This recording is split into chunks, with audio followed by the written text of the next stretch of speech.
This season of Quantum Kickflip is brought to you by MythWorks. Original worlds, original stories. Find out more at www.myth.works. Previously on Quantum Kickflip. A lot of you managed to make it out the end of the Unicorp Extra Mall. I think I've dialed us into Boron Ridge. It should take us pretty much close to home. You are grabbed on the shoulder by these guards and taken in for processing. No, don't take my phone. I'll give you anything. I'll take my arms. Don't take my phone. This is not good. We're already down one crew member. She'll make it through. She's Esther. She'll be back. I'm sure she's got a trick up her sleeve. Wait, Bubby! Hello, what are we waiting for? Where have you been? But I didn't mean to worry you all like that. Because I'm not used to having anyone who cares where I am any of the time. Well, get used to it. I care about all of you, god damn it. She's basically, instead of having a signature device for this next run, she's gonna have as much gear out of the book as she can muster. Flakes grabs what's inside, and we have advanced portal tech. And he's just like, oh, could you imagine what we can do? We could go to Quahalia. One day. I wanted to tell you something. Yes, say it! Say what your heart has always needed to say! I met the most striking Thenispartian by the name of Grayleen. That's so strange, because I'm not from Thenisbar, nor is my name Grayleen.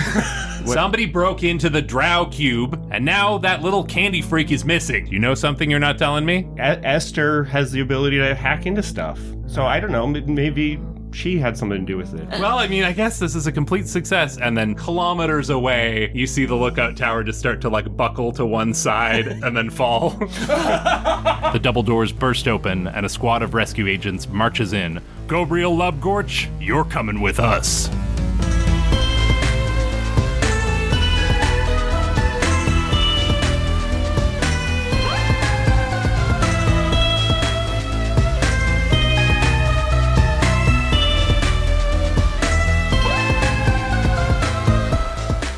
Hello, everybody, and welcome back to Quantum Kickflip, a Slugblaster actual play podcast. My name is Robyn. I will be your host and your Slugmaster for this episode. And I'm joined, as always, by some of my best and funniest friends in the whole world who are going to introduce themselves to you now. And as you introduce yourselves, players, I want you to answer a question about your character, which is, how good is your character at swimming? How's that work? For some of you, a nice little icebreaker. For others, a real logistical nightmare. Hi, I'm Liam. I play Esther Infinitē, the Guts playbook with the jailbroken microphone. Formerly, at least. Currently, she is decked out in all sorts of extra gear because her phone was trashed. No longer functions. And I think she is great at swimming because she is from Popularia, where half of the dimension is beach, and half of the dimension is beachfront property. Yeah, I think pool parties are, as commonplace as anything. So yeah, she's a great swimmer. Makes sense. Hello, my name is David Ray, and I play Jake Stanley, and he has the Rift Ninja sneakers. I think he likes to go swimming, but he doesn't really swim. He just likes being in the water, And so, that's how he got his sunburn back in the day. That caused all the cornflakes jokes later on. But he's not actually a good swimmer. He just likes being in the water. That classic thing. I think I'm this kind of swimmer of like you can dog paddle / kind of breaststroke / kind of frog kick, but it's not any of them. It's just I'm just flailing and I move and it's fine. Point of order. You told the story last season about swimming across a lake and back. So I don't buy for a second. You're so... Oh. That's fair. The lore is mismatched. Yeah. I am unknowable. Hello, my name is Michael Vetsch, and I'm playing the Grit playbook, Flobert, Bubby, Slyman, the sentient goo boy. Yeah, how's that goo in aquatic environments? I don't think he's water soluble. Okay, so that's good. He will maintain his form. Is he hydrophilic, hydrophobic? I couldn't say. He can take the shape of a humanoid. So I guess he's as good of a swimmer as Timothée Chalamet. I guess my question is a density one. Does he float on water? Does he sink? Or is it like orbits where he's exactly the weight density of water. Because that would be the thing, especially at bigger depths. You would probably stay as a bubble. I kind of love the notion of him being An orbit's bubble. like less dense than water, so he's just kind of on top and like He just, he kind of has to separates. ballast himself and like suck up a bunch of water to sink below. That's really good. Really extremely good. submarine physics for I Bubby. have trouble swimming, but not because I'll Submarine. sink. It's because I'll float. Submarine.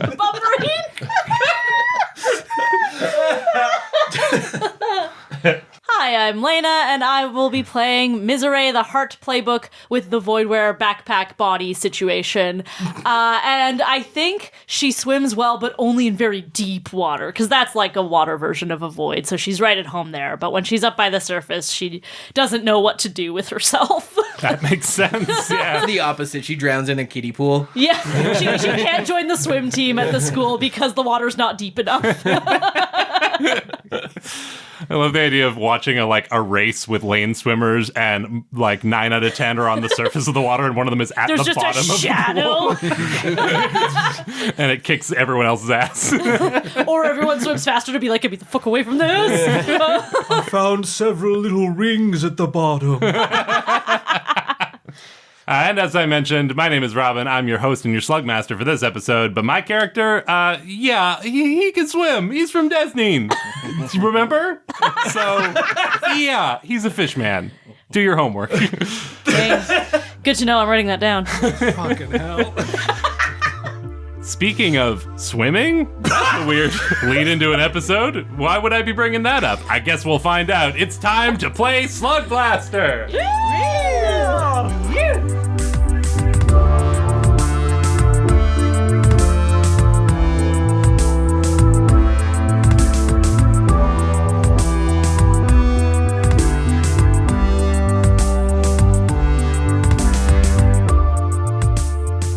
It's a Wednesday, mid-morning, and we find our characters surrounded by their classmates from the Boron Ridge Interdimensional Technical Education Academy. However, where we find these students is not within the drab, wood-paneled halls of the Bright Academy, but rather an infinite expanse of endless open ocean, extending outwards in all directions. Today isn't just any Wednesday.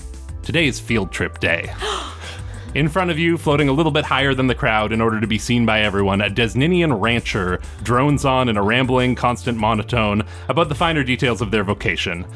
The sound of their voice can't penetrate the all-encompassing silence of the Desninian depths, or at the very least, your non-Desninian ears aren't attuned to the proper frequencies. But with the aid of a small condenser mic stuck to their throat, you can hear every last dull detail of their lecture via the earpiece built into your school-issued, drow-manufactured breath masks that all of you were required to wear by the permission slips you got signed in order to be here. In addition to the masks, each of you has also been given a small necklace with a piece of glowing coral that casts pale, eerie light in a small radius around you. The collective glow from all the students illuminates what would otherwise be total darkness. It's by this light that you can see off in the distance a herd, pod, whatever the word is for a large group of whales. They float there almost motionlessly. You can't hear their song, but occasionally you can feel the vibrations as they ripple outward. Above the whales, you can just make out a glint as your coral's light refracts off the silvery surface of a large air bubble, hanging like some sort of strange moon. Every so often, one of the whales slowly rises up to brush the top of its head against the air bubble, gulping in air through its blowhole. You watch as a fleet of robotic drones, milkmaids your Desninian presenter calls them, approaches the whales and sets to work. These are Desninian dairy whales, enormous blue creatures with pale green splotches all over their hides. You've all heard that whale milk is both a cornerstone of the Desninian diet and also one of their number one exports, and you've been assured you'll get to try a glass, along with some homemade kelp cookies, obviously, at the end of the tour. We zoom in on the 4 members of our crew present, Jacob, Esther, Flobert, and Miserée, as they take in this scene. You said permission slips, and I was like, who would sign Miserée's permission slip? And I wanted on the record that Miserée and Flobert signed each other's permission slips. Very good. Yeah, that's as good a place as any to start. Speaking of Miserée and Flobert, how y'all doing in this environment? You can see why I asked that opening question. No, yeah, totally fair. I think the light is definitely quite helpful to sort of like illuminate Miserée's silhouette. Otherwise, she would have just fully disappeared in this. I'm trying to think of how the breath mask works. That was the main thing. Like, I'm picturing the earpiece just stuck inside of Flobert and the rest of it dangling, because I assume you don't breathe. Is there a teacher along with? Is there Yeah, Mr. Johansson is here as a chaperone. Mr. Johansson, is there any extra coral? I seem to have accidentally digested mine. And also the breath mask.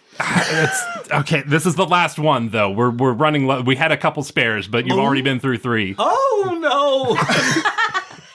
It's all right, Flobert. Stay close to me, and I will ensure we are both illuminated.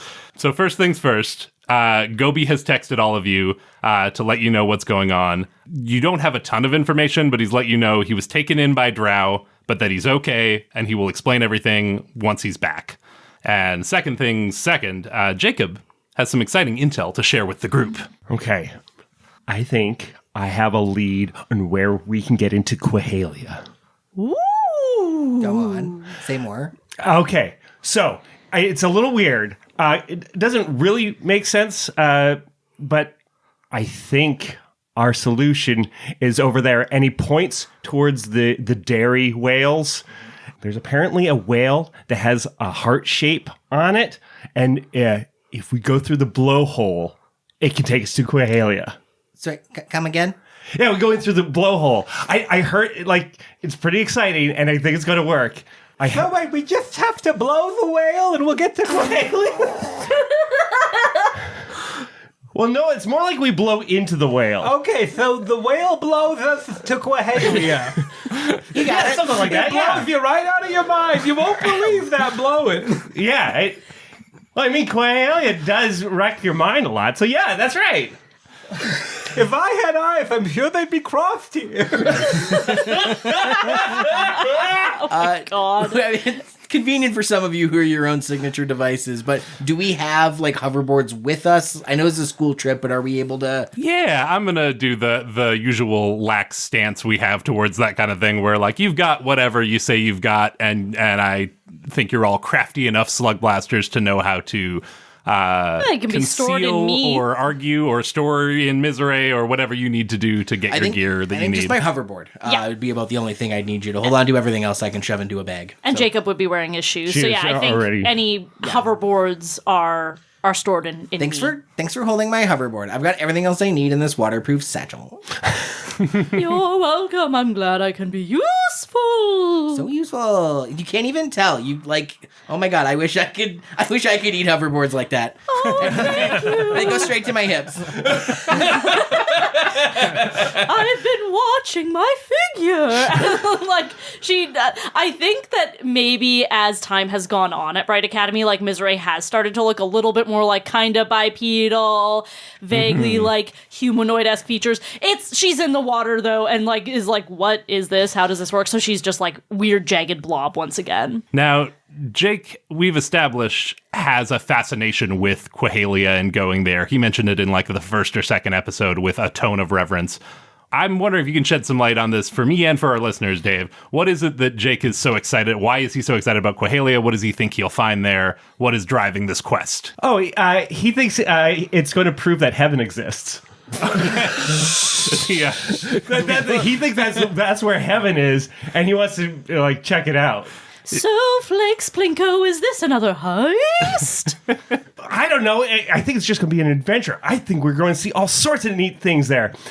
Maybe there'll be a glass sea, or maybe there'll be golden roads, or maybe everybody will have mansions. It'll be so great. Probably a huge arcade. Everything will be possible there because it's all using your mind, and you could probably control things. And I think as Jake is going on about this, he's a little bit excited and maybe speaks a little louder than he means to. Or maybe it's just that you're all on a comms system together. The rest of the class? But you are approached by a tall and slender and androgynous Thenispartian who sidles up to the group. Did I overhear that you're going to Quahalia? Shh, keep your voice down. But yeah, we're... Hi, Grayleen. Yes, we are going to Quahalia. Impressed? Oh, goodness, they say that very few Slugblasters ever made it back from Quahalia. They say that everything in Quahalia is dreams, visions, and illusions. It's all just a bunch of psychic energy, from what I hear. Yeah, and it's going to be amazing. We'll just make sure we stay together, and we'll be able to make it out. It'll be fine. Yes, we are very capable and very cool, Slugbasters. We can make it to and from Quahalia with no problem. Is it Quahalia or Quahalia? Miss Well, if you're all so cool and capable as you say, I wonder if you might be able to bring something back for me. Oh, What do you think about that, Miserée? Yep. We can do that. Yeah, I'm sure we can bring something back. We just get on with it, Grayleen. Come on, spit out the details already. we're going to pull a heist on God? I suppose you could, but really anything you bring back would work. I've heard that anything that comes back through a portal out of Quahalia hardens into a black iridescent stone called psionics. It's a pun on psychic and onyx. I clever. understand. But you know how I'm always using interdimensional materials for my art. It just gives it a certain spark you don't get here in Null. Null rhymes with dull. We are in Desneen right now. I don't know if you knew that. We are, but I do my art in the studio, and that's in Null. Well, this is all well and good, but what's in it for us? What's in it for you? Well, you're doing it anyway. You're already going on adventure. Isn't this more concrete proof of your thrills? And certainly I could credit an up-and-coming crew about a little bit of help they may have been giving me. I'm doing little walking fingers as though I'm touching someone's arm, but you can't see it because this is an audio medium.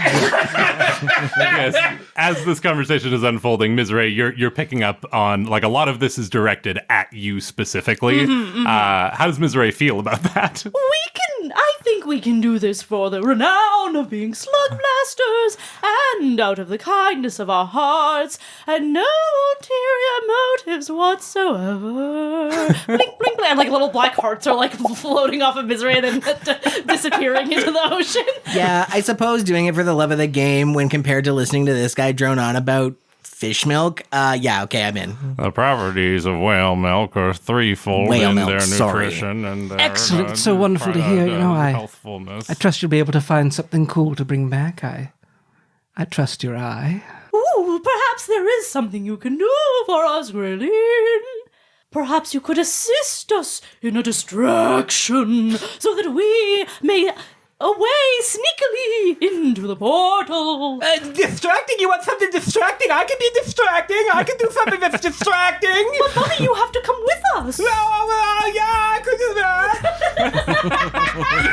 And it's at this outburst that you're approached by a couple more classmates. As Flobert is going off, you see the ever-attached pair of Marla and Tommy May sidling up to Esther specifically. Like a Pantene commercial, she like turns around because they're underwater and she goes, what? Her hair is rippling and radiating outward, and yeah. Well, I couldn't help but overhear very loudly your cohorts talking about the fact that you're going to Quahalia. Yeah. That sounds like a literal nightmare for you, Esther, documentarian extraordinaire Infinitē, because nothing can ever be documented in Quahalia. You can't even like write stuff down like a journal? No, even that comes out as weird static that is incomprehensible once you leave. Oh, cool. That sounds like an awesome challenge that I'm ready to step to. So thank you for raising the stakes in a significant way. Yeah, good luck without your phone. I don't know what I would do without my phone. And Tommy May holds out their phone in like a vacuum sealed waterproof case and takes like a cool selfie of them under the water. Their coral necklace is like lighting them up from underneath in like a sinister but also kind of sexy way. Sure. Well, you know, I'm trying something a little different on this run, so don't you even worry. I'm gonna get something cool to bring back. Evidence of my exploits will come back through that portal. Mark my words. Okay, your words are marked so that you'll have to eat them later. Yum, yum. I love eating words. Yum, eat up. I'm gonna dish it up for you. Huh. It's your own words. and she like sort of pats her the waterproof satchel I think I described. It's a very clever acronym that combines scuba with TARDIS, and you can make that up yourself. But it's not a voidware backpack, so don't get a new signature. Robyn but it is can at work. it can hold a little more than it looks like it should. I don't want to like cheat and be like I have a voidware backpack, No. but we also described that the camera she brought was a big honking one that needs a tripod. Yes. And it's got to go somewhere, and you're already holding my board. So I think it's just this thing is stuffed full, and it already holds more than it should. Nice. So you've Jake has this intel. You've been approached by several students with requests, with challenges, vague threats. I want to know what the crew's next moves are. There's been talk of maybe making a distraction here. There's been talk of different people who might be involved in that. But I have a couple of quick point of order questions first. One of which is Quahalia is a dimension that requires some specific equipment that your crew doesn't currently have, which is logic binders. The logic of Quahalia, the way that it works, it is a dreamscape. It is a psychic. It's made of memories and impulses and fourth dimensional radiation and nonsense. And your three-dimensional brains can't parse that and handle it and make it into a physical space without a logic binder. Now, the crew does have enough crew style in the bank that you could purchase logic binders. I will be a benevolent GM and say that you can retroactively purchase those. Like, we didn't do that in the last downtime, but I will say that you've had time here. Jake has had this intel. Maybe he has acted on it. Maybe one of you, like, you can tell me who took the initiative to get this done. Hey, it is look, also that possible. squid over there's got a pop-up shop. I would think that, I would have probably been prepping for Or this. is it something that maybe Goby primed us with? Because you said, like, hey, I'm in Drow, but trust me, it's fine. I guess if he's in Drow lockup, he can't really be, like, sending out... Yeah, I think he's a little out of commission for this run. I will say Then I it like is... that we bought them ahead of time. Yeah. Yeah, it is also possible to do this run without your logic binders, but there will be a little bit of a devil's bargain to that in order to make that viable. So go with whatever choice makes sense for the role play. I don't want to detail my devil's bargain because then it'll feel unsatisfying if we don't do it. So Maybe there's a species here in Desneen that has similar properties to what you could get from a logic binder, and if you were to fix it to your head, it would act like a logic binder. And maybe it's an eel, or maybe that's too eellogical. I don't know. oh my god. Wow.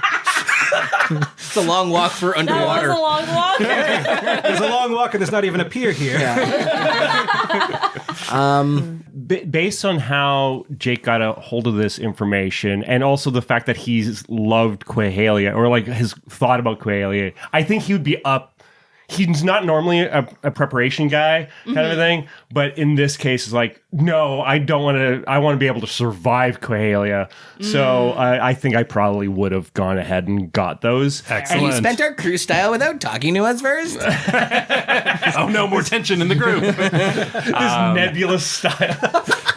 Then mark that 3 style on the crew page, and congratulations, unnamed crew. We have logic binders now. Jake takes a moment to pass those out to everyone. Yeah. My other housekeeping question before we get into it: did you bring Flappy, or is he at home? Flappy's with me. I feel like Flappy's with you. Okay. I feel like I need to have him nearby. I can't have him wandering around anymore. That makes Yeah. So sense. he's like always he's like in my pocket, probably like I'm probably wearing like like a plaid shirt with a pocket, and I keep him in there. I was picturing like a baby sling.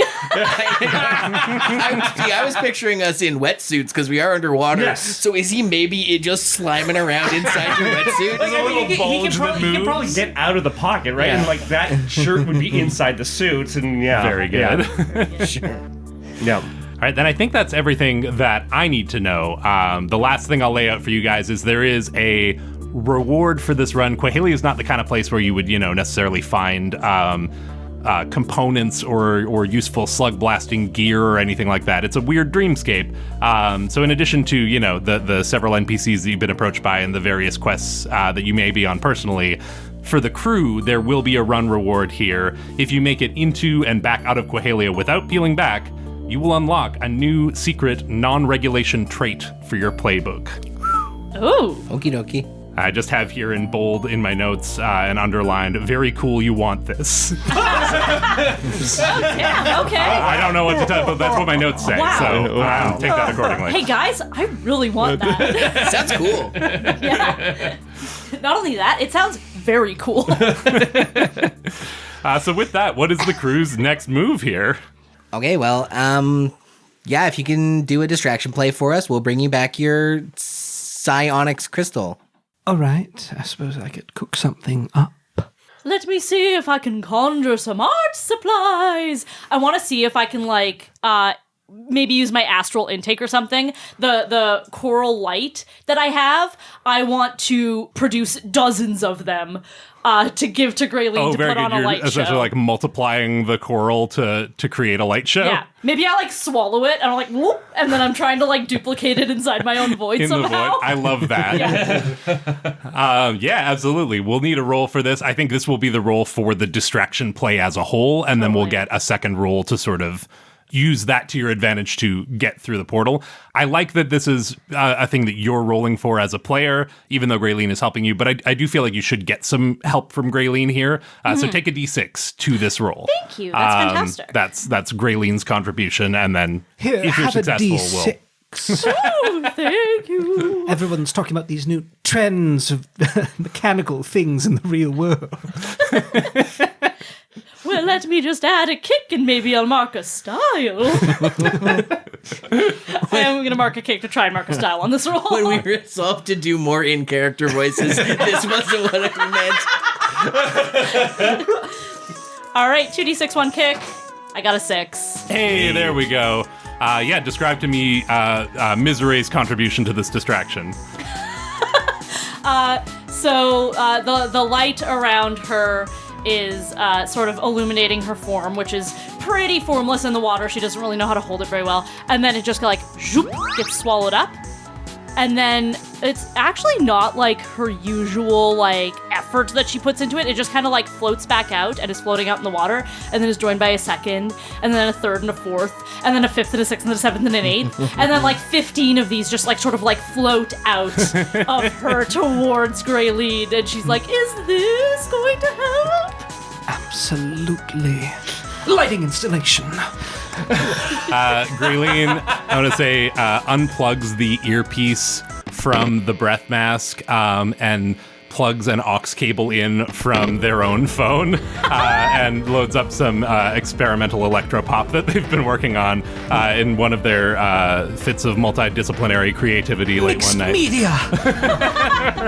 And everyone, it's cranked to the point that all of the student body and the faculty and the rancher have them on where they touch their ear and what is that, as the bass just comes throbbing through. It is very loud, very bassy, but for Miserée, it's a soft, dreamy background music because she's watching Grayleen work. And then it snaps back into the bass as Grayleen gathers up all of these choral pieces and goes shooting off above the crowd and sort of dancing, doing a movement piece, sort of hula hooping these coral necklaces around their limbs to create weird shadows and weird light shows. Whales should be free range. Oh yes, it's also political. Activism, yeah. I've heard of watercolors, but this is ridiculous.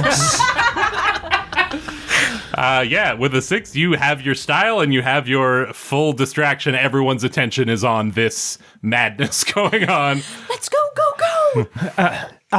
Yeah, come on. And I'm actually going to take the little crystal that's around and just try to hide it inside So you guys are dark. Yeah, I disappear. I'm heading towards the group of the cows. Or they're not cows, the whales. Yeah. The water cows. And head towards the whales and looking for, that little heart above the left eye of one of these. Absolutely, yeah. Oh, it's specifically above the eye? Yeah. Okay. Yeah. Nice. I think this is a going to be a group roll to see how this goes for all of you getting through the portal to Quahalia. Miserée, I'm assuming you're giving everyone their boards and their relevant gear that you've been storing. so that you guys can do this speedily, then yeah, let's get a group roll here. Everyone feel free to contribute. Let me know who's rolling and what you're rolling, and we'll see how this goes for the crew. So this is both like finding the thing and then going through? Oh, yeah. Yeah, okay. One big roll. I can lend a d6 to somebody for sure. I think we should also use hype on this. Yeah, I gotta, because I don't have my signature, I really gotta be sparing with my With your resources, because you don't have turbo. resources 'cause I don't have turbo. So, but I volunteer at one of our hype. There we go. Perfect. I'd be happy to make the roll on this. I think Bubby is kind of like feeling a little spurned by the whole situation here and wanting to stand out and do something for the crew and perhaps specific members of the crew, but to make a move, make a splash here. Yeah, I like that. I like that motivation. Take a hype die. I'll lend you my d6. Do Okay. we want to put any kick on this? I don't know if it's necessary because it's Probably just not, like hey? because kick comes into play if we're like filling up numbers and everything. I can also add a d6 from my own attitude, so I'd be rolling with 4d6. Are we doing tricks? Are we like... I will say that would be the one thing that coordinated kick approach. would help with. Can is I like, add a kick for an additional effect? yeah, one that you have in mind? Or? Yes. Okay, yeah. All right. And then, yes, if you want to make it a trick, that can potentially net you some style here, and kick can also be used to increase the amount of style you get from a successful roll. But so far, the one kick that has been added is just for an extra effect that Bubby would like. I kind of feel like we're trying not to make this a showy maneuver. Oh, fair, yeah. Since it's kind of being stealth, and unless that's the trick aspect is to be stealthy about it, I kind of feel like if there's no trick on this, just getting in there will be opportunities to trick out once. And I we're mean, in if no one sees you do a trick, did you really do the trick? So It's hard to justify style in that case. Yeah. I'm not even, if I was filming it, sure, but so 46 with a kick. Jesus. That's 2 1s, a 2, and a 3. Wow. Oh, boy. Because I'm the grit, refill 1 attitude whenever you fail any action. Right, I guess you get that kickback. I will take that kickback. So I guess as we're heading towards these whales, doing a I'm gonna tell you what the additional effect I wanted was. Yes. If it's still relevant, yeah. Bubby was gonna steal some whale milk. So I think trying to milk the whale kind of ruins the plan. it caused them to stampede. That's beautiful, yes. God. You guys all take off like a shot. We're approaching the whale from behind, and we sort of skirt over its back fluke. And Bubby was going to rip around and try and steal some of the milk from the whale as they go up Yeah. it to then get to the blowhole. Because we don't know which whale it Too is yet. sensitive. Oh, this is just the wrong way. Like we went to we have to get in amongst them, right? Your distraction play works perfectly because you rolled a 6 on that. So you escape from the crowd undetected. Yeah. But you get up there, you're trying to find the specific whale with the heart-shaped marking. And as you're doing that, Bubby goes to do this side maneuver while everyone else is looking to spot the whale. And yeah, you somehow... With this, you somehow enrage this whale at the back of the pack. That then sends all of these whales into a what can only be described as a stampede, an underwater whale stampede. So OMP'd. So you do not know, you have not located the whale, you have not gone through the portal. Your terrain now is more hazardous here in that like the whales are now moving and careening and crashing into one another. You don't get your milk, and we're gonna need another roll to get this done. So we didn't accomplish anything, but is there also I think there's got to be a problem like here, and I think what it is a slam. I think it's everyone's taking a slam from this first. You can feel free to nope it if you want, but I think it's just the whales stampeding. They're massive behemoth creatures. You are much smaller than these, and while they move slowly because they're swimming and underwater, they are picking up speed here in a way that you guys didn't anticipate, and you're just getting knocked. You're getting pressed between as two of them, sort of bump up against each other and slide. You might get caught in that. You might get pinched. What do we want to call this? Slam? Slampede? Slampede is very good, yes. Slampede. Oh, very good. So everyone will mark the slam of Slampede unless you tell me how you know it. Nope. I think she sees Bubby doing. She's like, "Oh my goodness, we're so close. We're definitely gonna." Bubby, no, what are you doing? Bubby, This will really show them all. no, Bubby. Oh, jeez. And starts swimming upwards out of the way of this. Yeah. Because she can sense the vibrations in the water. She's also a Absolutely. good swimmer, so she can move quickly, and she's just going to nope it by getting out of the way in time. Love that. Mark your trouble. You are out of harm's way. I think Bubby will also nope this. Okay. Because of protective liquefaction with the slime form, I can nope slams and falls, crushing hits, and other kinetic damage for only 1 trouble. There you go. Yeah. Where's the other on this thing? Oof! Oh, oof! So here's something cool. My slam boxes are full. Oh no. I have Insecure and I have Hot Water, so I am going to nope this as well. I think Miserée becomes even more amorphous and kind of almost like slips through the cracks in between these whales to avoid them. Yes, I love that. And finally, Jake, are you taking this? Jake is not a good swimmer, as we have established. And as Jake is kind of like looking down this whole stampede, and is like, "Oh boy!" And I would say even Sam and Doug are kind of like noticing me go off, and they're like, "You!" at the back as I like dodge maybe one of them, but immediately get hit by another whale. Yeah, a tail comes up, a tail fin just like fully broadsides you. And like I try to grab onto it and everything like this, and I'm holding, and I'm going to invoke my lucky ability. Oh. Nice. Once per run, dumb luck helps you. A tree falls on a monster, lasers miss as you tie your shoes, you unknowingly give someone a perfect gift. I'm still taking the slam. I'm applying the lucky to the one that I'm hanging on to, and the one that hit me is the one with the marked eye. And Very everything.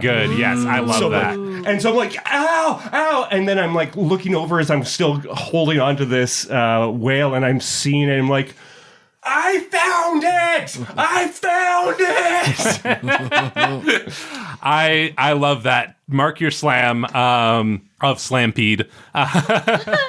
And yes, I think that's a beautiful use of that ability. I want to pay that off mechanically because that's, yes, you found the whale, but we're still going to need a roll to get through this portal, and you were already only making 1 roll to find it and get the thing. So, like, I want this lucky to mean something. So you're going to get a d6 to this next roll. Okay. Just a free d6 that you can add on to the group roll to get you guys through the portal. Jake calls out to all of you. He's found the whale. You all follow his eye line, or well, you look at the whale that he's being tail slapped by, and you realize that that's the one, and you all sort of regroup and your target is in sight. So the whale is probably still kind of going, I would imagine. Yes, yeah, they're all this is, harder now for all of you. Miserée sees Jacob signaling to us that he is on the correct whale. And she sort of like brings herself up into an area where like hopefully she can be seen. It's probably kind of dark. She's super dark. But she calls out, Bubby, Esther, grab onto me and hold on tight. And actually, I think I know how she is going to be seen. She starts glowing with this green energy. And I want to use my Omni Siphon to vent a cocktail of energy from the multiverse and propel us rapidly towards this whale. Oh, that's dope. Okay. So I'm gonna get a d6 from Lucky. Yeah. Okay, so that's 2d6. I'm gonna add another d6 from my Voidware. Okay. So tempted to call for a trick because now I'm also a glowing green beacon. Yeah. This would be the chance for This a would be trick. the chance. Yeah. Check it! I'll say, if you are doing this as a trick, it's going to get attention. Your classmates are going to see it. That's going to add to your cred. Maybe some people will film it. Yeah. It's going to be good for the crew. You're all going to get style. But also, you're going to have to deal with the repercussions of like your teachers and this rancher and everyone else is going to see it. Yeah. If you want just the positive attention here, that's going to take a kick to make it. The teachers are still busy trying to wrangle Graylene, and you just get seen by the cool kids. Okay. I'd be willing to throw a kick on it. Is it okay if I use the hype kick? Yeah, use a hype kick. Okay. We don't often have a yell out to use for hype kick, so yeah. Yeah, okay. 3d6, 1 kick. Anyone else throwing anything on this? No. And that includes the D6 for my lucky. Yes, Yeah. yes. Okay. Here we go. Oh Jesus! Harmony. 1, 2, 3. Oh boy. Oh my good golly. Does this count as Slugblaster? Oh, you mean my skateboarding? Oh, skateboarding is specifically. Yeah. Okay. Yeah. Yeah, I mean, I could. Can I course correct by bringing my hoverboard up and under me and starting to sort of hoverboard along the whales to get to the one. I'm like grinding along the fin of one whale, and then I ollie off and spin around and bounce off another whale. Is it maybe, can I offer then, we're able to grab on, we have our horrible visions of the deep water and below, but we're held. And if you were swimming, maybe it would work, but when you hit the vent, you're incorporeal and we're underwater. We lose grip. We need something to hold on to. Your hoverboard. Oh, okay. And that's the justification for your special ability for like, oh, you care passionate about hoverboarding. Here, grab this and then vent. Yeah, give me the ability you're trying to use here, the text of that. Passion. You care passionately about skateboarding. If this would help you with an action, you can spend 1 trouble to upgrade a 1 to 3 result into a 4-5 result. I like this play, and I I'm on your team. I want you to get where you're going here. Yeah. But y'all are rolling some bummer rolls. I will say that this will just upgrade to a mixed success, so there's still going to be a consequence here. There's still going to be some sort of complication. Mm-hmm. This was not the initial pitch. You very much pitched like riding a laser beam through a portal, and now we're hoverboarding. It's a group maneuver. If everyone's willing to mark a trouble to invoke Laena's ability, then yes, we can do that. What do y'all think? Yeah. Yep, works for me. I need trouble. I don't, but I want this to work. Yeah, we need to get to heaven. So No, I'm sure Robyn's prepared to do a full Desning run if we don't get through the whale. Yeah. We can stay for milk if we don't go. I mean, I'm good Cookies either way. and whale milk, yeah. So maybe we have our hoverboards. We would all have something, presumably. Yeah. Maybe Bubby's hanging on to Miserée, and she's using these skateboarding maneuvers, the various like grinds and ollies and stuff that she's been practicing a lot in her off time, to sort of maneuver us through this stampede towards Jacob and towards our portal. Yes, you're ramping off of these whales as they're sort of crashing into one another and spooking each other and stampeding. You're using these like you're like seeing this extend in front of you. Like there isn't a road here, there isn't a path, but Miserée is doing the calculations and seeing where each whale is gonna be and kind of like doing the video game, like the Frogger technique of like looking where the whale's gonna be so that you can hit it precisely at the right moment and grind off or do a wall ride or whatever. I don't know, skateboarding terms. I never bothered to learn. A whale ride. A whale ride, yes. Yeah, you were whale riding. And you make your way over to Jake, and you are all heading towards this portal. There does still need to be a complication from this because it is still only a mixed success. So you're going to get where you're going. I'm going to say the complication here, I will give you a choice because you did mark a kick to avoid detection. Mm-hmm. So the first consequence of this is the easiest. That part of the roll doesn't go through. You are spotted by your teachers. You are spotted by the rancher. Mm-hmm. You will have to deal with the repercussions of this upon your return. However, you have upgraded to a mixed success. I'm willing to let that part be a success too, but I'm going to take a bite and something will still come back to bite you later, just not this specific thing. And I leave that to the group to decide.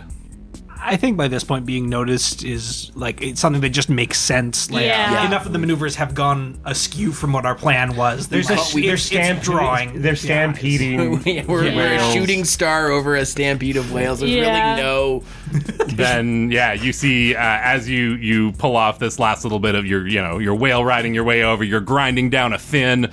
You see the blowhole is in sight. You're all moving towards it. You all kind of congregate as one, and just before you pass through and kick into nth gear and pass through this blowhole portal, you look back over your shoulders and you see Mr. Johansson's eyes on all four of you, and he's watching this all play out with just a look of absolute astonishment on his face. He has no idea what you're doing, because you're not even like you're going towards a blowhole. He doesn't know what you're trying to do with this whale. Yeah. But you all move towards a blowhole and then disappear. Yeah, because I can see myself using my anti-negative friction outsole to like walk over along the whale, get to the blowhole, and just start trying to open it up. How does this work?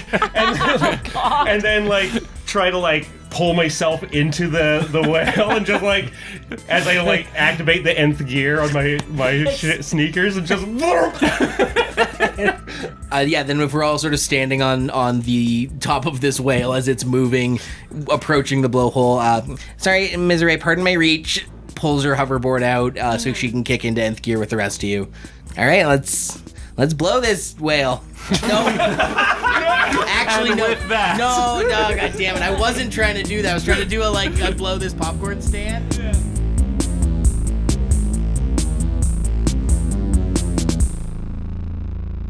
Hello, beloved listeners. It's me, Laena. Are you heading into Quahalia right now? That's pretty wild. I've heard Quahalia can be a pretty intense place, so here, let me give you some words of affirmation that will help keep you grounded in a place like that. Follow us on social media at Quantum Kickflip. Word of mouth is the best way for new listeners to find our podcast. 5-star reviews on your podcatcher of choice go a long way to helping our podcast reach new listeners. There, hopefully that helps. You can also support us by subscribing to us on Patreon, where we have all sorts of goodies, including bonus content, early access, special shoutouts, and much, much more. If you subscribe to our Patreon today, you can listen to the talkback for the Vestige run, GM'd by Michael, which sounds a little something like this. Too much thinking. I like to be just the guy who does the dumb thing. You just want to be a dumb slime boy. Is that so much to ask? I thought you were going to say dumb slut. A dumb slutty slime, yeah. To listen to that talkback and so much more, head to patreon.com/quantumkickflip and subscribe today. And now, I'd like to hand things off to head teacher Stanley with a special announcement. Good afternoon, students of Bright Academy. This is head teacher Stanley. Today is, of course, Field Trip Day, which means that the vast majority of our students and faculty are currently in the plane of Desneen, so I suppose these announcements are just for the select few students who stayed behind. Bronze Dionysus, Nash, Fesman, Farmer, Diamantina, Aratlon, Mana, Lamp Critic, and Craig from Canberra, Australia. Let's remember for next time to get those permission slips in early, okay, everybody? A reminder that the quad is closed until further notice, as a highly advanced cybernetic life form has snuck through a rift from Operablum and is still at large. I'm told he is not armed or dangerous, but he is extremely philosophical. Several staff members tried to apprehend him, and he was able to convince each of them that they were in fact the robot and he was the human. Which reminds me, if Mr. Bob is listening, the mirror in the staff bathroom has been smashed in an extremely thematically resonant way. If you could get that cleaned up at your earliest convenience. Thank you so much, and please, everyone, remember to make good choices. This season, Quantum Kickflip is proud to be sponsored by MythWorks. MythWorks has a summer sale going on right now, so for a limited time, you can use the code HOTMythSummer to get 25% off any online order. That's HOTMythSummer for 25% off any online order. Head to www.myth.works to get some fantastic comics and games today. You can catch the next episode of Quantum Kickflip and the continuation of Robyn's run on Wednesday, September 24th, or 2 days early if you're a patron. Thank you so much for listening, and let's get you back to the action.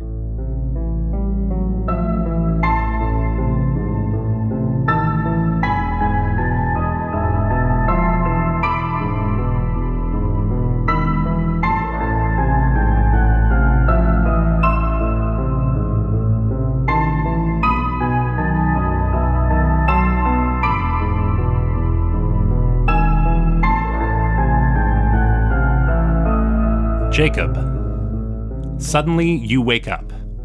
You gasp and sort of jerk forward, and you realize you're sitting in the passenger seat of your dad's old 1982 Thunderbird, which has just pulled up to a stop in front of a building that's at once both familiar and strange. It looks like the Bright Academy campus, but the sign out front says Boron Ridge Composite High School. And as you watch the students idly making their way through the front doors, you realize that you don't see any Thenispartians or Operablans or anyone from any other dimensions. Just regular-looking null kids. Your dad gives you a concerned look from the driver's seat. You okay there, bud? You nodded off there, hey? You getting enough sleep? Yeah, maybe I need some more. You seem tired lately. I worry about your focus in class. Yeah, it's going to be fine. I'm still, passing. Yeah, well, I mean, let's hope so, because you got a future ahead of you, kid. But you gotta be the one to work for it, right? Like we talked about. This is why I had to confiscate your Discman. You're up late listening to music all night. You're listening to music in class. It's a distraction. And he kind of pats the pocket of his coat, and you can see that your Discman is not on your hip where it normally is. It's in his pocket. I know, you're still a little mad at me, but you'll get it back at the end of the day. It'll be in my office, and I'll keep it safe for you. Oh, are you okay, bud? You look a little out of sorts. No, it feels like I've been elsewhere. Feels like you've been elsewhere. Yeah. Jacob, you look me in the eye. You haven't been hanging out with those kids. You haven't been slug blasting, have you? No, I know I haven't been slug blasting. Of course not. All right, because it messes with your head. That I know it's all the cool kids are up to it, and it's the latest thing, but you don't want to mess with that. No, of course not. I'd stay away. I know that you and Mom have been part of doorways and all that kind of stuff. Doorways? Huh? What are you talking? The door, like, at our house? It's a French door. It's two. No, I thought... Huh. I'm not slug blasting. I'll be fine. All right, well, that's good to hear. Listen, there's going to be a little presentation in class today, and I want you to make sure you pay attention, all right? Because I want you to make good choices out there. It's a different world than I grew up in, let me tell you. Yeah. And I get out of the car and I look down at my clothes and everything like this. This is not what I was wearing this morning, probably. You're wearing like a typical outfit for you. Sure. You're not wearing like whatever wetsuit or other apparatus that you had to go to Desneen. Yeah. None of that. You're not dripping wet right now. None of that. You have your what look to be your sneakers, but they're not connected. You usually have the cable plugged into the heel that goes up the pant leg and connects to your Discman. Yeah. That whole apparatus is presumably in your dad's pocket, so you're just wearing the sneakers, which are, essentially non-functional to you without that other half of the device. Yeah, right. Actually, Dad, can I would like my Discman. I promise I won't listen to it during school or whatever, but afterwards I'll need it. Like I said, buddy, end of the day, it'll be in my office. I'll keep it safe, but end of the day, you could have it back. Okay. And I turn back towards the school, and now this is where I'm going to ask, because Jake would know this. Yeah. Boron Ridge Composite High School, was that what it was called before it was the Bright Academy, or was it never named that? I don't think it was ever named that. This doesn't ring a bell to you. And I want to be clear, you have, this isn't like you've woken up with new memories or new personnel. Like, you remember everything up until this moment. You remember being in Desneen. You remember triggering the portal, going through a whale's blowhole, and then now you're here. Okay.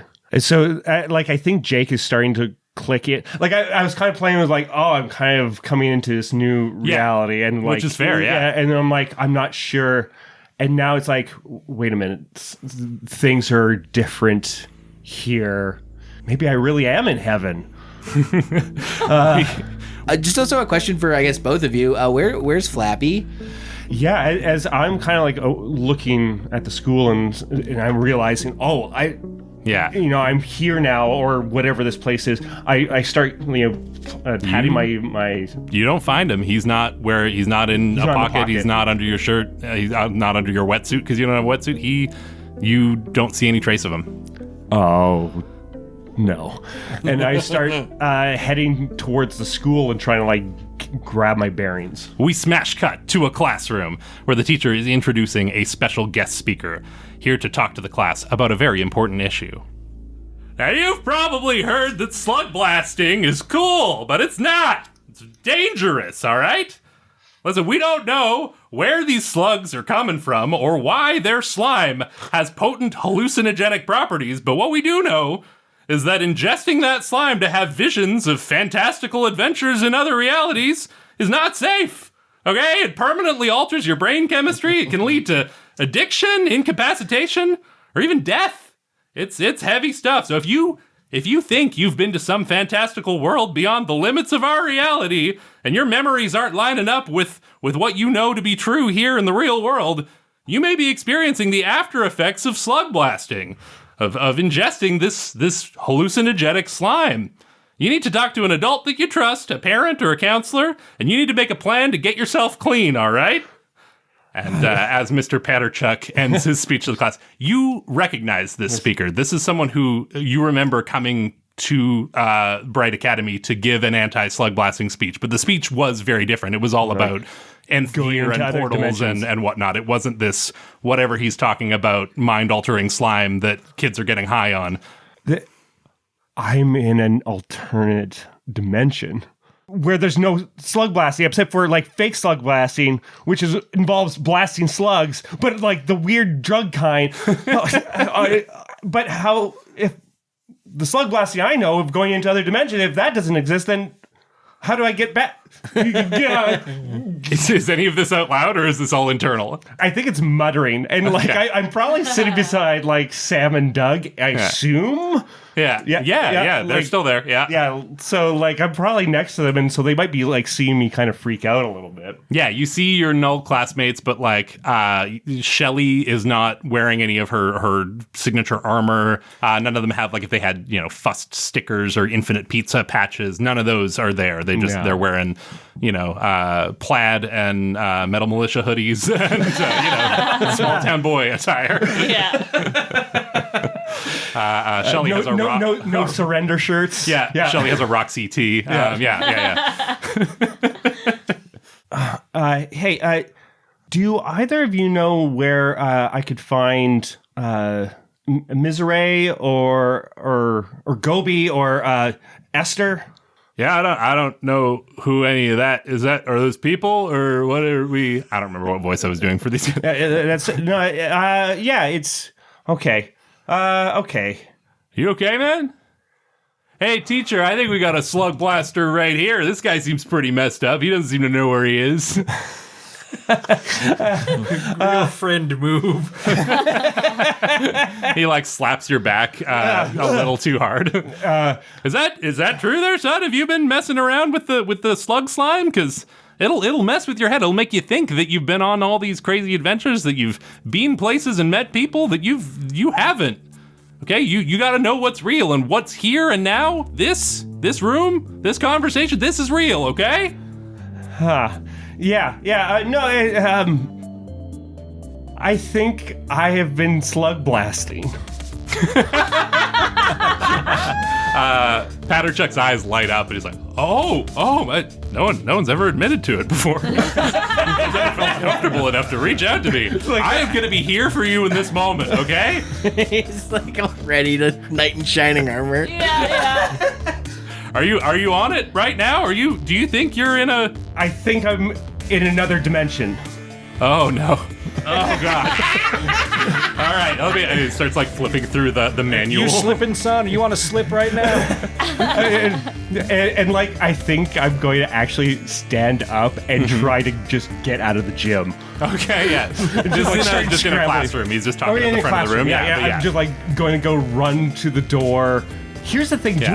You said smash cut. Yeah. That was narrative smash cut. You walked into the room. You remember all the I thought you were being That is a good question. It's Quahalia. So You never know when you're gonna smash cut for real. You went from the car into the door into the classroom. Yes. It's using that dream logic of like, oh, did you just skip all the boring stuff? Wait, what's the state of the quad here?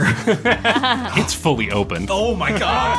Actually, that's where I do run. I think I go to the quad, where it's just like, this is where all the dimensional bullshit. Yeah. So I'm like looking, I'm trying to see if I like seeing these signs. as you're fleeing the room, Patterchuck is calling it. No, I'm here to help, son. Just like he's flipping through the manual. I just got to cross-reference here and figure out what I'm supposed to actually do. I have the speech memorized, but give me one moment. And you run out of the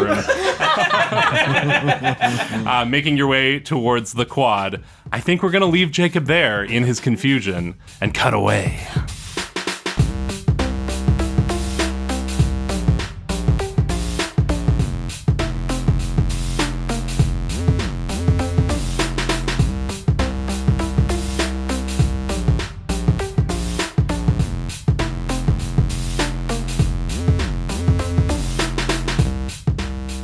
Esther, you take a long, deep breath as the world swims back into focus. You're sitting on a gorgeous mahogany Adirondack chair in what appears to be a very upscale, ultra-modern, tastefully decorated treehouse suspended in a massive palm tree. The far wall is a single pane of glass, floor to ceiling, and beyond it you can see a gorgeous view of a bright teal swimming pool below. All of this appears to be on the top floor of a very tall building. So the pool is on the top floor and it flows right to the edge and then cascades off the edge of the building in the stunning waterfall. And then above that is the palm tree with the treehouse. Beyond that, and far below, the ocean extends infinitely in all directions, with an enormous fuchsia sun setting in the blood orange sky above dark purple waters that shimmer and glisten. You see gorgeous tanned popularians everywhere, splashing in the pool, lounging on towels, raiding a long buffet table piled high with mountains of hors d'oeuvres, and much, much closer to you, seated in a semicircle, staring back at you expectantly. One of the figures directly across from you holds a glowing, dripping, wriggling, multicolored slug. And next to him, you see the familiar face of Tracy Bonavarte wearing a holographic crown that reads in all caps, "Birthday Bitch."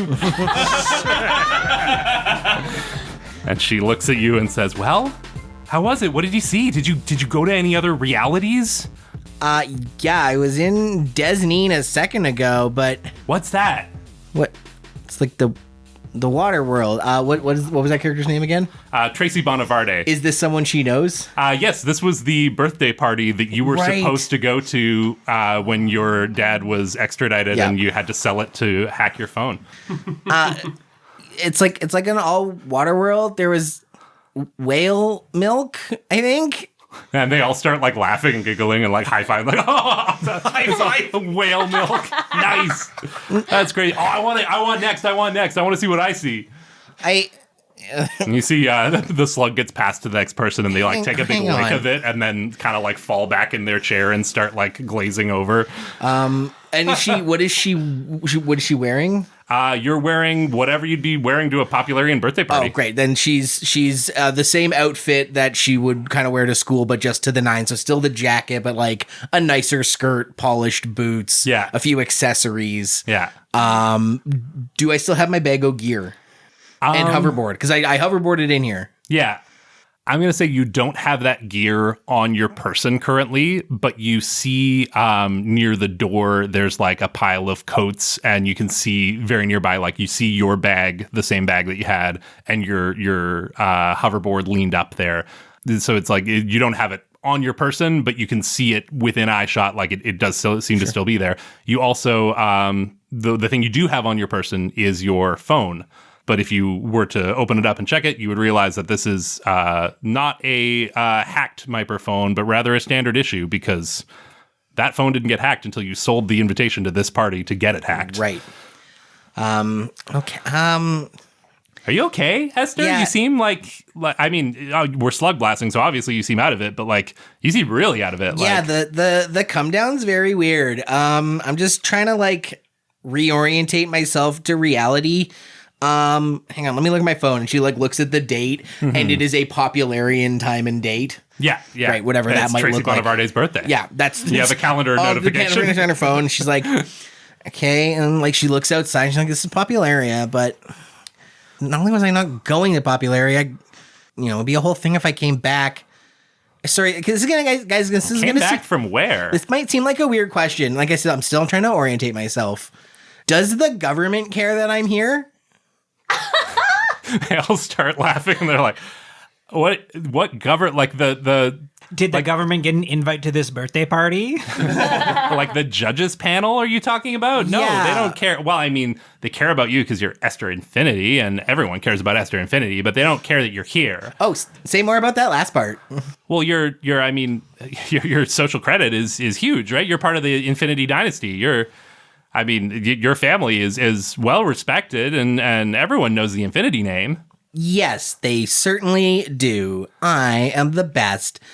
Okay, so this I highly recommend do a slug about it. It'll rock your sock off.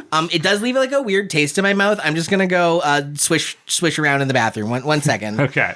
And she's going to make her way to the bathroom, grab her stuff, and kind of like take a minute in the bathroom to be like, oh, okay. Yeah, this treehouse has an ensuite. It has plumbing. Yeah. Obviously. And then meanwhile, one of the other teens starts huffing They're slug. passing the slug around. Have fun in Disney. You see, Try the milk. on your way to the bathroom, you see like a anti-slug blasting pamphlet that's like slug blasting, not even once, that has been like heavily pen graffitied. And like marked up. People have like drawn mustaches and like the cool S and stuff. The popular ain't cool S that has 9 lines instead of 6 at the start. Yeah. It's like an extra cool S. But you gather from that, the gist of slug blasting is a dangerous and upsetting teen trend of licking hallucinogenic slug slime to trip out and feel like you've gone to another world, and you may have memories that don't line up with reality. You may think you met people that don't exist or have been to places that aren't there and stuff. Yeah. With that pamphlet and information in hand, her bag of stuff in hand, she goes to the washroom, does the thing where she splashes some water on her face, like pinches herself, thinks about it, and she's like, well, shit, okay, I remember we were in Disney because the whole cow milk thing, and then now we're here. She's looking at her phone. It's safe to say Miserée is not a contact in her phone. No. Yeah. She's like, okay, so on one hand, my memories do not comport with what I'm experiencing now. But on the other hand... On the pamphlet, there's a subheading, do your memories not comport with what you're experiencing now? And there's that, so she's like, oh shit, that could go either way. Maybe I did go to the party and I am coming down. I mean, I guess...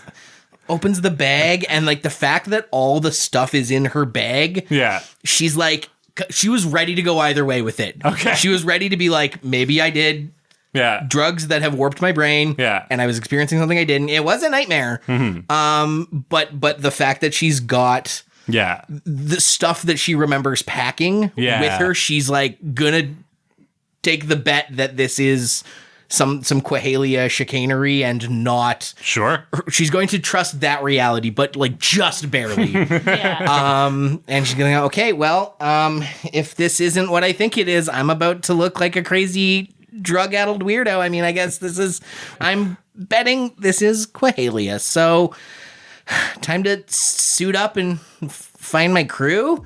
And proceeds to unpack her whole bag. Yeah. And starts slapping everything on. 'Cause she was in the wetsuit before. She's not in the wetsuit now, but she's got this gear. And so she is going to pull out her big honking camera she got from the AV club and sling it over her shoulder on a holster. She is going to pull out the hacking tools that she traded for to get, and it looks kind of like a big iPad. Yeah. A big phone or a small iPad. But with the same kind of teen Texas Instrument digital thing, because it was from the school, right? So it's like school hacking stuff. So touch screen, but looks like a Texas Instrument calculator. And it connects, whatever hacking it does connects via hard light. So a little like hard light blade pops out, and she sort of brandishes it like a Bowie knife or a switchblade. Yeah. Pulls out her maser grenades, slings them over a bandolier over her shoulder. Puts the stickers on the Wilkie's gravity stickers on her belt, and then pulls out this like nylon rope. I got smart rope, which you can control by voice. Wraps that around her waist, and then the last thing is the controls for the rope. I'm imagining the book says it's voice activated, but I think it's like a little device you put in your mouth and hum. Okay. Kind of halfway between like a vape pen and a snake charming flute. Got some Guardians of the Galaxy Yondu vibes. Yes, Yeah. but instead of just like a whistle, you hum a little tune, and that's what controls it. And she hums a little tune. It sounds like a beloved 90s pop song, and the rope kind of gets upright. So it sounds like a snake charmer flute, but to the tune of you can pick your 90s pop song. And it's hanging out of her mouth. Grabs sunglasses that were on the hanging in this bathroom. Grabs one of those hats. That's kind of like, looks like a military ball cap. You know what I mean when I say military ball cap, where it's like cylindrical with sort of the flat top, but it's loose. Like non-combatant people tend to wear it. And then kicks the door out of the bathroom, and she's now like decked to the nines like a sniper, like sunglasses, gear around her shoulder. Like she looks like Slugblaster Rambo. Very good. And is like, this party's been a blast, but I need to go check my reality. Later, enjoy huffing slugs, weirdos. I'm gonna go do some real slug blasting. I hope. Oh God, I hope. And there's like this doubt in the back of her mind that like if she's wrong about what she's doing, then she is on a drug-addled bender and is going to she is going to waste what social capital she has. Yeah. And she's really betting that she doesn't actually have it, but she's willing to risk. Yeah. I love that. And I think we're going to leave Esther in that moment of uncertainty.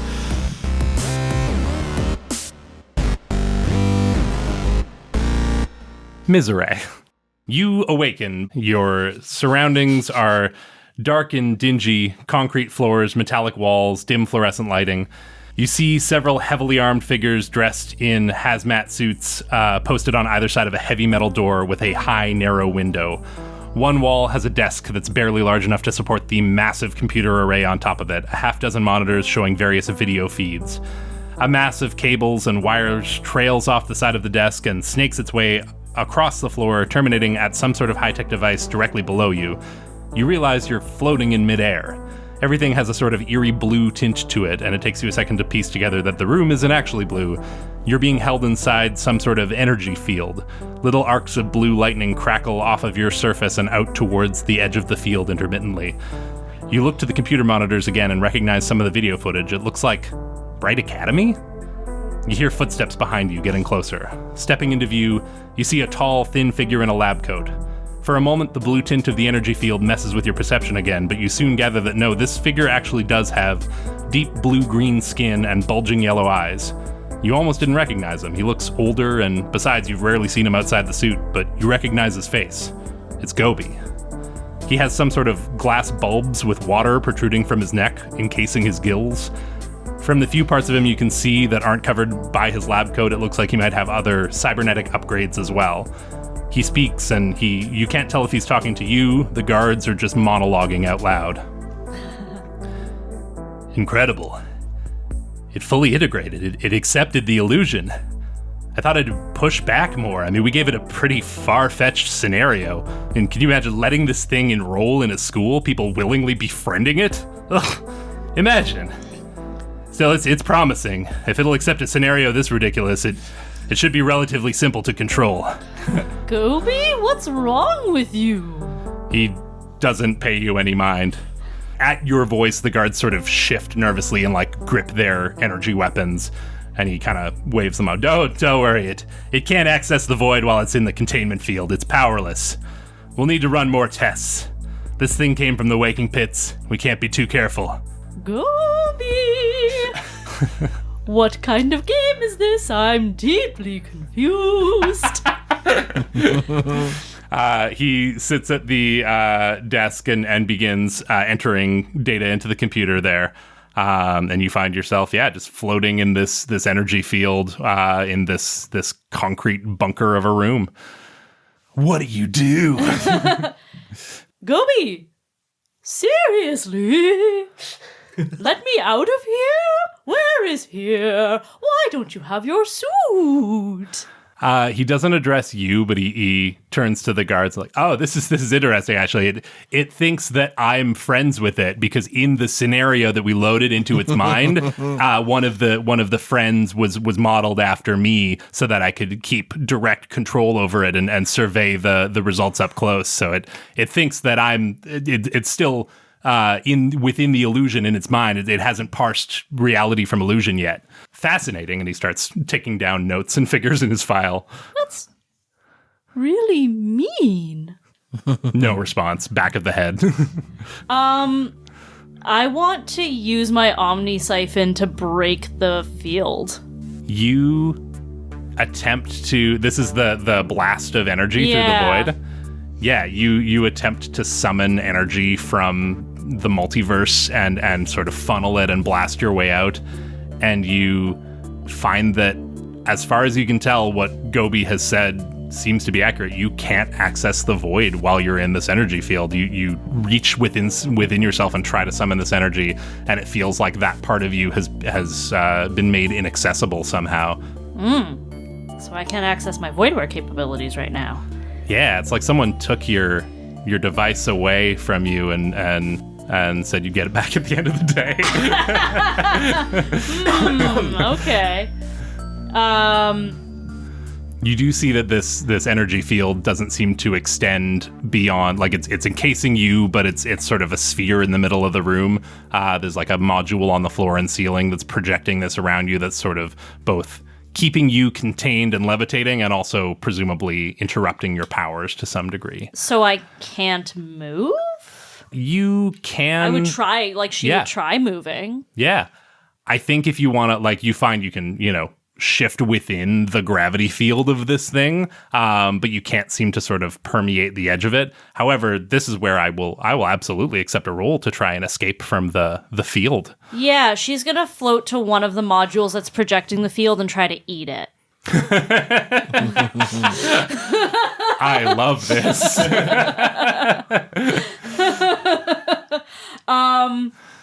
Ooh, dice. Let's see here. So you have your playbook abilities. Any dice or a kick that is on your playbook is accessible to you. It's just the signature device that is temporarily unavailable. I see. And I love the idea that you can't seem to call upon the void, but you are still Miserée, the void fragment. You see a problem, you eat it. I'm going to take a dare and mark a trouble to add a d6. Yeah, that absolutely. Puts me at 5 trouble out of 8. Mm-hmm.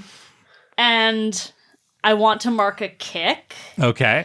I want this to be effective. You know what I mean? I want to be able to get out. I want to be able to move. Even if I don't have my voidware abilities, I want to not be trapped. Yes, absolutely. So I'm hoping that the kick helps that way. Yeah, I will go so far as to say the kick will give you an additional effect on top of, if this roll is successful, you will escape the energy field, and there will be an additional effect beyond that escape. Cool. I have thoughts about that, but I'm sure you do too. So we'll cross that bridge when I roll this 6 right now. A 3 and a 6. There we go. Would have been nice when it was on behalf of all of us, but okay. Yeah, describe Miserée consuming this. So I think it starts with her trying to sort of move and sort of test the parameters of the field. And she realizes she can't push past the edges of it. And so she sort of sinks, and it almost looks dejected at first, like she's giving up and sinking to the bottom. Yeah. But then she gets closer and closer to this projector, and then she just fully engulfs it. Yeah, I love that. So you find you can't access the void while you're inside this, so your ability to ingest something into yourself and say shoot it through a portal or destroy it or copy it or whatever you might want to do, that ability doesn't exist right now. But you can just, you sink to the bottom, engulf this thing, and in doing so, you sort of interrupt the flow of it. Yeah. And something about your otherworldly, extra-dimensional, incorporeal form reacts weirdly with the electronics of this up close and causes an interruption, and that split second is all you need to slide your way out of the field. And alarms start going off, and Goby spins around in his office chair like, this shouldn't be allowed to happen. Guards, and they. Was the field the only thing containing me, or was I in a cell? I don't No, know you're in the field was the only thing containing you. You're I loose. grab Goby and slam him against the wall. That's my kick. Okay, yeah, absolutely, yeah. Now you listen here, you condescending little prick. You are going to tell me how to get out of here and how to find our friends if you are, in fact, my friend. Sirens are blaring. The guards are cocking their energy weapons and aiming at you, but like they look conflicted. They don't know if they can shoot because you've got Goby and you're too close. And will the weapons even work on you, or will they just go straight through you and hit Goby? And he's kind of got a hand up to them and looks just absolutely. You can see the fear in his bulging yellow eyes as he stammers and sputters. But before he can answer, we cut away.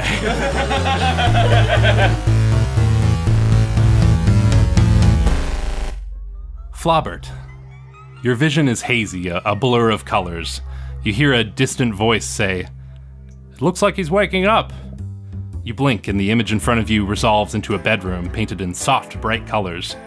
The walls are covered in posters featuring pulp heroes and cowboys, and the shelves are lined with generic-looking toys, a slinky, a baseball glove, some army men. Just as you begin to wonder where you are and how you got here, you notice two figures next to your bed, a tall man in a cardigan and a button-down with thick glasses and a pipe hanging out of his mouth, and a woman in a floral print dress, her bright red hair up in curlers. You blink again and then realize something's wrong. You don't blink.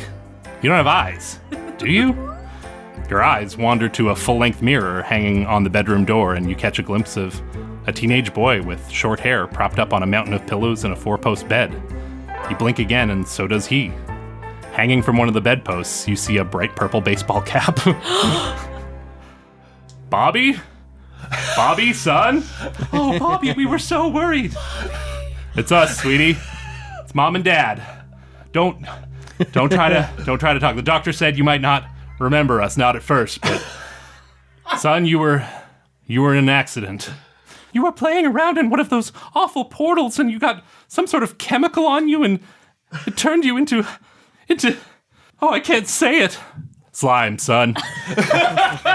You were slime, but you're all better now. The doctors were able to reverse the oozification and extract the chemical compound. And at this, he sort of glances, and your eyes follow his up to a small silvery foil bag on a high shelf on the wall that has biohazard symbols all over it.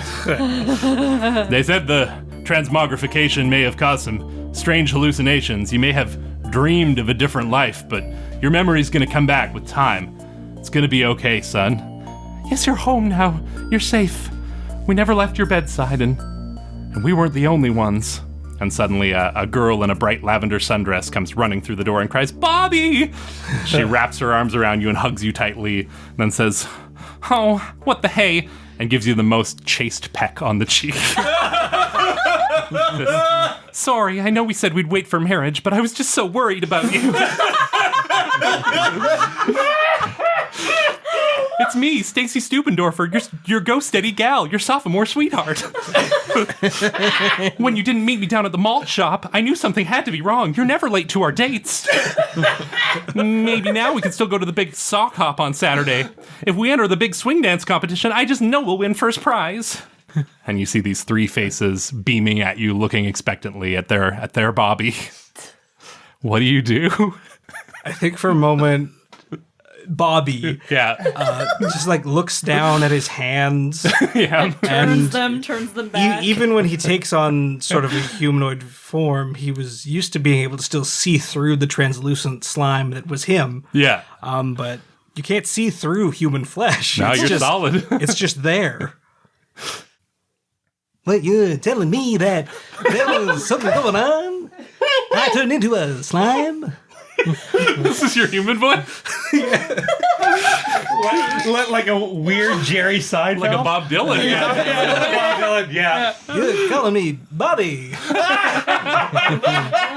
Oh, yes, son, the sweet sound of your voice is just like I remember it. I can't believe something could have happened to me like that. Turning into a slime. What a nightmare.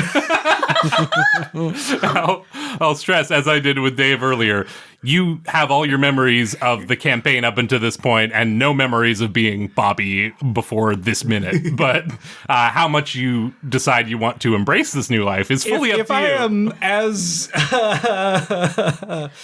suggestible as Bubby normally is, Yeah. he's very susceptible to this. I could have sworn I was living a new life somewhere else, but if that was all just part of the slime, I guess that... Well, goodness, I hope I'm back in sock hopping condition soon.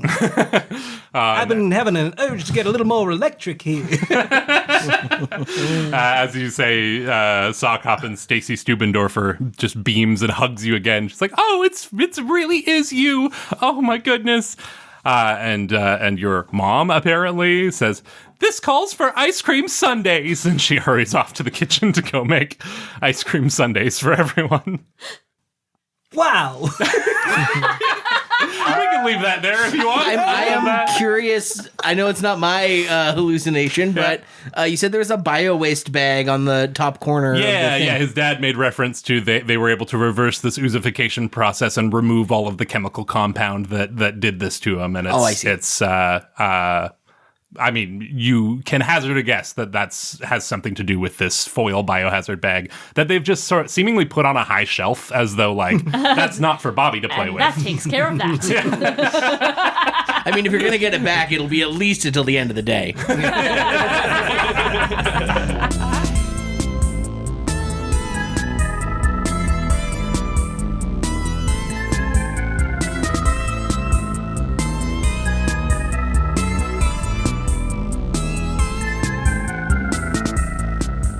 Let's check in with Jacob. Last we left you were running out to the quad to you had run out of this presentation by Mr. Patterchuck. You were heading to the quad to go see what was what.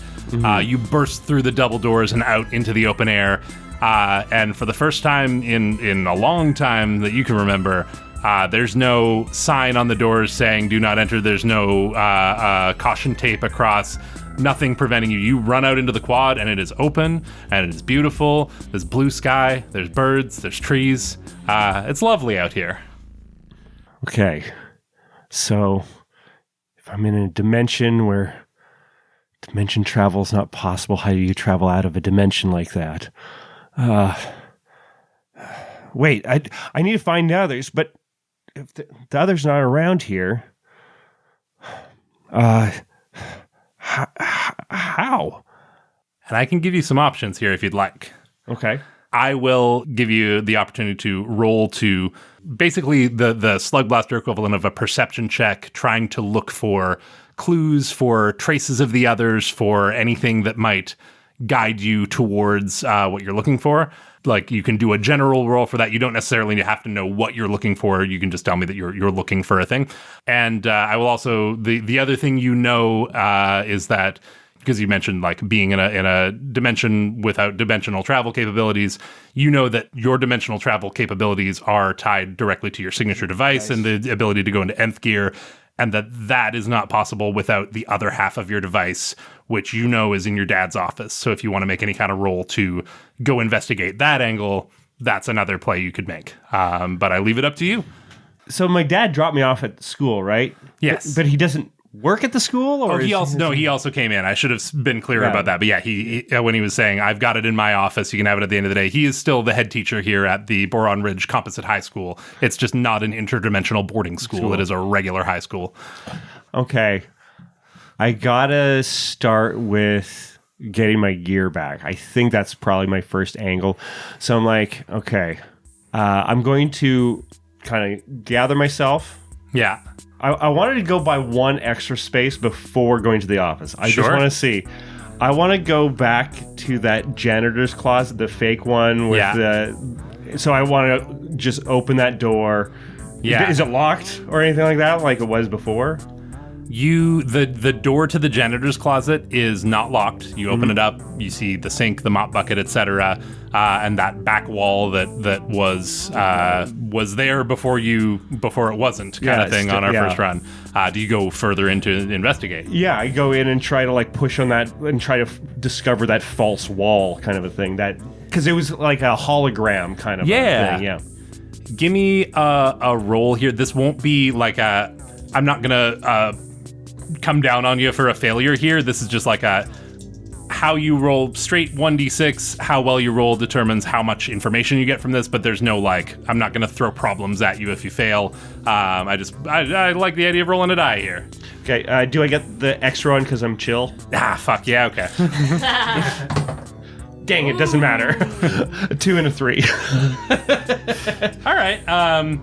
Yeah, you approach this wall and sort of press on it and maybe bang on it, kick it, whatever. You can tell me what you do to interact with it. Yeah, I'm thinking I'm just like the panel would have been about here and like you know and approach it and you get the distinct impression that there's no hidden door here. There's no secret drow storage containment facility.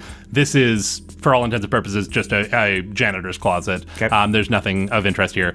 As you're banging on the wall and trying to trigger something, for just a moment, you sort of like you blink and you're not even sure if you saw it, but like you feel like there's a glitch. You feel like, you know, on old VHS tapes that you've watched too many times and there start to be like the fuzz and the tracking lines. Mm-hmm. Yeah. You see a little of that on the wall as you're like you pound on it and it just sort of sputters for a second and you see a little bit of bad tracking and then you're not even sure if you saw it. Like it's just a split second and then it's gone. And you can't seem to replicate it. You keep trying to do it again and it won't happen for you, but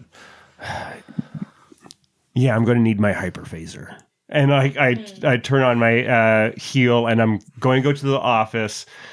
Is the secretary there? Is the... you know exactly where your dad's office is. Yeah. The layout of the school doesn't seem to have changed drastically, so you can find your way to the head teacher's office pretty quickly. Yeah. What is your approach here? Are you marching in, guns blazing, gonna go take back what's yours? Are you trying to be stealthy at all and avoid detection on your way in? Are you trying to sneak into the office? What's your approach? I think, like Jake, how he probably got the key in the first place. Yeah. Is probably just like, hi, Miss Skakamitz. I'm just going in to grab something from my dad's office. Don't mind me. And your intent here is to like play this off nonchalant, like this is a thing you're allowed to do, it happens all the time. Yeah. And you're hoping to find... I'm hoping to find an empty office. And even if she says like, oh, your dad's in there, well, it's like, okay, I'm still just going to... Then that's what I'll give you is I want to roll for this maneuver to get into the office and recover your device. Feel free to add stuff from your playbook. You don't have your abilities or your signature device abilities, but anything that's on your playbook is available to you, as well as things like dares or... Yeah. Well, and that's funny because with the chill, there is no extra dice. You just get... You just get two. It's always, and that's it. So I cannot modify this further. It would without... be dares or nothing. Yeah, you can mark trouble to get extra dice if you like, or extra kick. You know what? I have confidence. Dang it! Why would you have confidence? We rolled so badly all episode. I rolled a 1 and a 2. Brutal. I think you go to just like you're so focused on like I gotta just play this like you're doing the like if you just look like you're supposed to be there, no one's gonna raise an eyebrow, and so you're walking with so much confidence and focusing on like I gotta just look like I belong that Ms. Skakamitz tries to say. Oh, hang on, your dad's in there on a call, but you're already like through the door as she's like the information doesn't register until you've burst into the office. And so you enter into the office, your dad is there, he's on the phone, looks at it like, well, one second, and superintendent, son, is everything okay? And you are you're in this office, but you are fully detected. Your dad is here. Dad, I think you need to go. There were kids throwing rocks at your car. Kids throw rocks at my car. Well, Mr. Bob should be dealing with that. I'm on a very important phone call with the superintendent. I cannot leave this office right now. I need to see this through. Yeah, right. And I'm kind of half listening, and I'm like looking to see. Like, I assume it's in his desk, I guess. But That's I think on a better roll, you might have spotted where it might be in the room. As it is, like, there's desk drawers, there's a closet, he's got a briefcase, there's a few places it could be, and you have nothing to go on at this moment. And your dad is calling out, Mr. Bob should be if kids are throwing rocks, that's Mr. Bob's problem. Robert, can you deal with that? Robert, there's kids throwing rocks. Robert Bob. Mrs. Skakamid says, I'll page him. It's fine. and I'm like, because Jake is probably playing like, this place is not real. This place is like, these consequences don't mean anything, but I can't have him stopping me. Like, I need to get to the thing. Yeah. I think what I'm going to do is I'm going to go run for the drawer where he usually puts stuff. Like, I'm just going to hope for it and open it and just try to see if it's there. If it's there, I grab it. If it's not, and he tries to resist, well, then we'll deal with that. But I'm just going to start. Yeah, I love that. This is going to be another roll, and how well you roll will determine how successful this is. Yeah. Okay. It upgraded. Okay. I got a 2 and a 4. So a 4. 2 and a 4. Hey, a mixed success is a success. And so as I'm going, like, you tell me, like, do I find it? Yes, you rush in and grab the drawer. It's the bottom drawer. The big drawer is where he usually keeps confiscated materials. You know this. You've had a lot of things confiscated over your time at the Bright Academy or the Boron Ridge Composite School, as the case may be. Yeah. And you reach down and yank this drawer open, and you see it there amidst a bunch of other contraband. There's a comic book with a racy cover, and there's a T-shirt that has a swear on it. Yeah. And in amongst all this, you see your Discman sitting right there on the top. You have located it. This is your success. And I think you get your hand on it. But as you reach down, your dad's arm shoots out and grabs your arm as well. And he's set the phone down and is looking at you. And just for a split second, you see that same sort of static tracking effect on his face as he looks you in the eye, and it's sort of like statics and glitches, and you see it like cycle through a few different expressions of his face before settling on an angry one. It's like, son, what are you doing? I told you you'd have this back at the end of the day. You know what, Dad? I just want to do what I want to do. I don't care anymore. And like now it's like bleeding into that whole how he actually feels. You've always told me what to do. I've done what you wanted me to do, and it just makes I'm doing this, and I'm going to just try to rip my arm out of his hand. And like even like do a shove on his chest kind of a thing. Where it's kind of like that catharsis he's never been able to have. And then I'm going to try to run out the office with the thing in hand, with maybe the nudie magazine as well. I said comic book with a racy cover. You've upgraded to porn, but I love it. Oh no, I thought the glitch filtered through. Oh god, yeah, it statics out and is replaced with a penthouse. Yeah. Yeah, I love this. Yeah, you shove him back. I'll allow that without a roll, that you shove him off of you here, and you've got your Discman. That was a mixed success. I feel like we need a firmer punishment from this, a firmer complication from this roll. And I think as you shove him back, that glitch effect ripples outwards again. The room around you, it's like someone's adjusting the tint on a TV, and just slightly the colors all seem like saturated wrong, and everything shifts a little bit in the hue goes a little bluer and then back, and you see that like fuzz and tracking again. And on the desk in front of your dad, there's a stapler that sort of like sputters and glitches like in a video game when something loads wrong. And it's sort of like the surfaces of the stapler, the top, the bottom, the sides, all sort of peel away into a weird like spider-like form, and it comes skittering towards you, and you're gonna take the slam of stapled. Just like a little metallic spider comes scurrying over, and like the stapler head part just like slams down on your arm and chomp.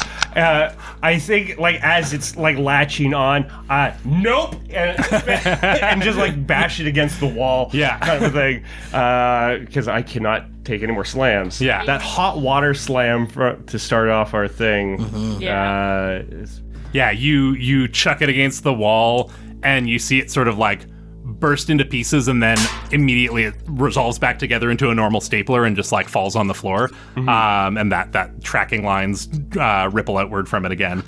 And your dad is looking at you with just utter bewilderment and is like, Jacob, what do you think you're doing? You're not allowed to just barge into my office and take back, and his face is doing the glitchy thing again, and take your stuff back from me. When I make a rule, I make a rule. When I make a rule, I intend for you to follow it. This isn't heaven.